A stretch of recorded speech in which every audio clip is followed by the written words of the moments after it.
Assalamualaikum warahmatullahi wabarakatuh. Alhamdulillahilladzi hadana li hadza wa ma kunna linahtadiya laula an hadanallah. Wa asyhadu an la ilaha illallah wahdahu la syarikalah wa asyhadu anna Muhammadan abduhu wa rasuluh. La nabiyya ba'da amma ba'du. Hadirin jamaah pengajian yang dirahmati Allah.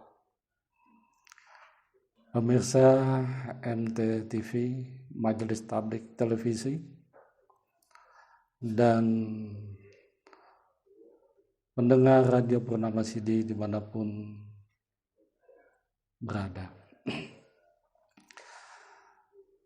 Selamat kita berjumpa kembali dalam acara kita berbagi tausiah di antara kita.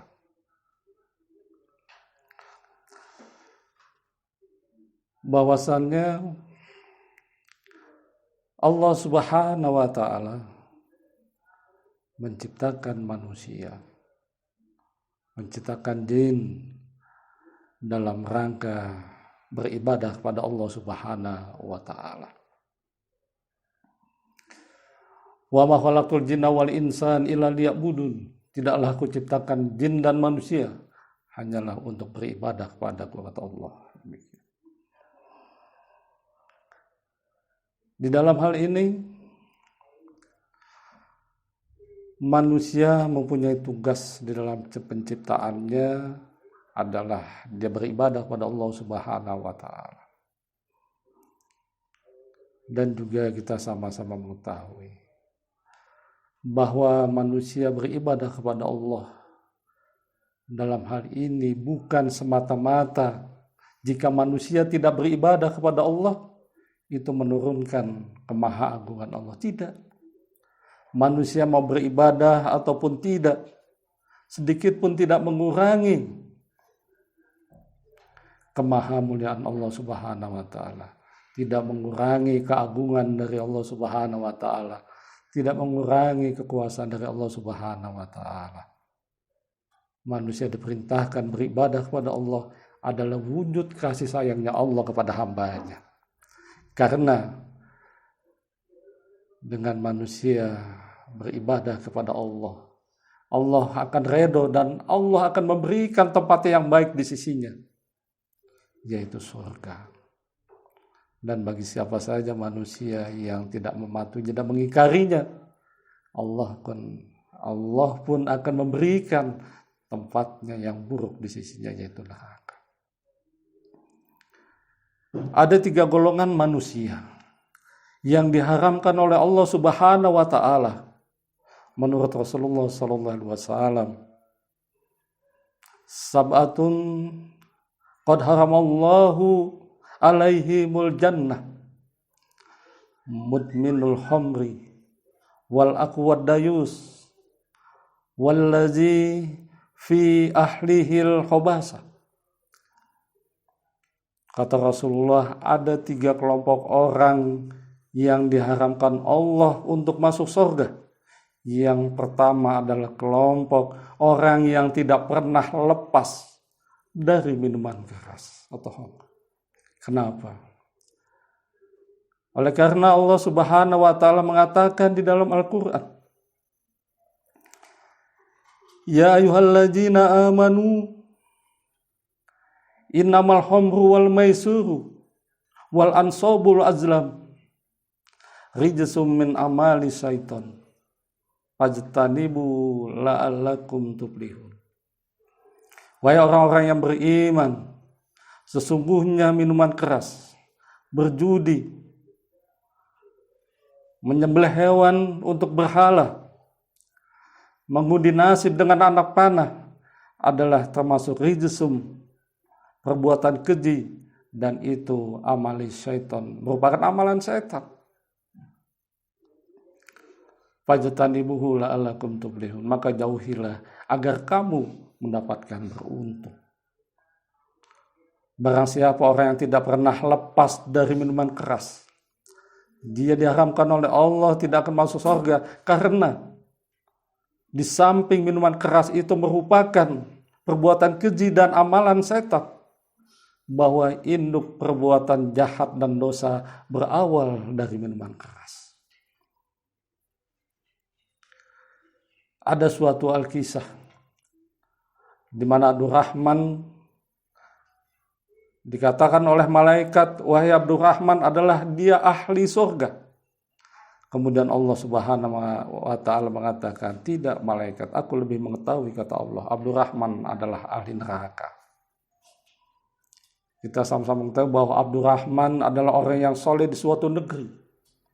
Pada saat dia beribadah kepada Allah Subhanahu wa Ta'ala, kemudian ada orang datang menjajarinya untuk beribadah. Selesai Abdurrahman beribadah, kemudian berdoa. Begitu khusyuknya karena dia adalah seorang ahli ibadah di negerinya. Tidak ada satupun orang ahli ibadah menyamai Abdurrahman. Setelah selesai Abdurrahman ibadah atau sholat, kemudian berdoa. Kemudian orang yang datang di sebelahnya juga ikut berdoa. Setelah selesai Abdurrahman berdoa, orang tersebut masih berdoa dengan mengangkat kedua tangannya sambil moler-moler. Tampak sangat khusyuk setelah selesai. Abdurrahman bertanya, wahai sahabatku, kenapa engkau berdoa begitu moler-moler? Iya, bahwasannya ini adalah doa yang paling khusyuk yang tidak akan pernah dilakukan oleh ahli ibadah manapun di negeri manapun. Abdurrahman di dalam hatinya tersinggung karena di negeri ini yang ahli ibadah adalah Abdurrahman. Kemudian Abdurrahman bertanya kepada sahabatnya tadi, bolehkah aku bertanya kepada engkau bagaimana caranya beribadah yang lebih baik, lebih khusyuk? Kemudian sahabat bertanya, doa yang khusyuk itu adalah doa yang dipanjatkan setelah orang itu melakukan suatu kesalahan. Dia berdoa, disitulah kekhusyukan akan terjadi. Maka Abdurrahman meminta, ingin berdoa seperti sahabatnya. Maka Abdurrahman disarankan untuk berbuat dosa. Maka diambillah dosa yang paling ringan menurut pendapat pada saat itu, yaitu meminum khamr. Setelah meminum khamr, Abdurrahman hilang kesadarannya dan dia keluar rumah dan mampir di sebuah warung. Di sana ada penjaganya. Penjaga warung adalah seorang wanita tua. Karena pengaruh minuman keras, maka diperkosalah orang tersebut karena di luar kesadaran Abdurrahman. Maka sebagai konsekuensinya, sebagai orang penjinah, maka dihukum rajamlah. Pada saat itulah Abdurrahman mendekati sakaratul maut, maka datanglah sahabatnya tadi. Sebetulnya sahabatnya tadi adalah iblis yang menyamar sebagai manusia.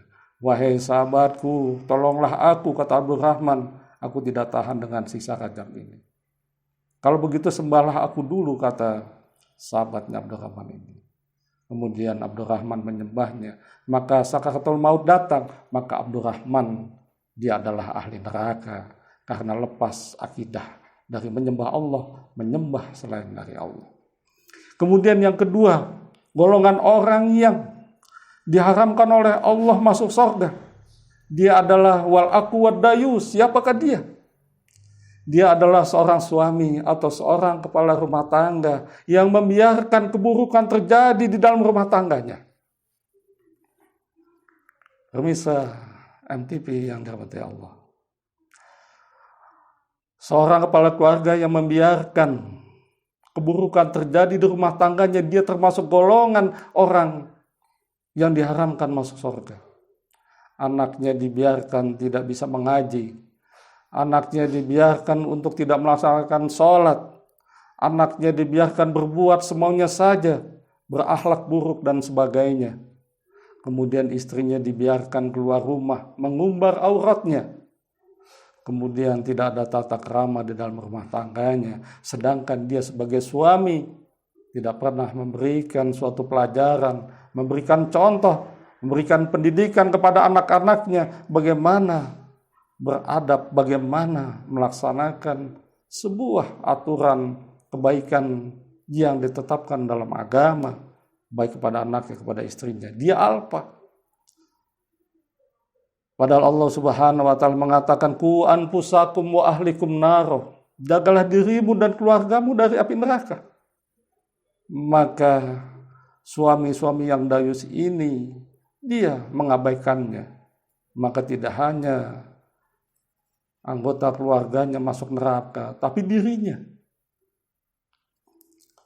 Maka dari itu, sebagai seorang kepala keluarga dan suami, hendaknya lah dia mampu mendidik anggota keluarganya dengan baik, mendidik anak-anaknya agar mau mengaji, agar mau sholat, agar mau belajar, agar mau menjadi orang-orang yang soleh dan soleha. Begitu juga kepada istrinya, agar menjadi istri yang baik, istri yang soleha. Kemudian yang ketiga adalah allazi fi ahlihil khobasah, yaitu orang yang durhaka kepada orang tuanya. Allah Subhanahu wa taala mengatakan, wa qadara rabbuka alla ta'budu illa iyyah wa bil walidaini ihsana. Telah diwajibkan kepada engkau manusia agar jangan menyembah Tuhan yang lain kecuali Allah Subhanahu wa taala, dan berbuat baiklah kepada kedua orang tuanya. Maka dari ayat tersebut dapat kita simpulkan bahwasannya hanya Allah lah saja yang disembah, dan kita diperintahkan berbuat baik kepada orang tua karena dia termasuk orang-orang yang sepatutnya kita muliakan, yaitu orang tua kita. Kita muliakan dengan pembicaraan kita yang baik. Ufi walatan haruma wa kullahuma qaulan karima, dan janganlah kamu mengatakan atau kepada kedua orang tua kita jika mereka dalam perawatan kita. Dan janganlah walatan haruma, janganlah kita berbicara kasar kepada orang tua kita. Maka berkatalah kaulan karimah, kalimat-kalimat atau kata-kata yang memuliakan orang tua kita. Sesoleh apapun kita, jika kita tidak berbuat baik kepada kedua orang tua kita atau menyinggung perasaan kita, maka kita termasuk orang-orang yang durhaka kepada orang tua.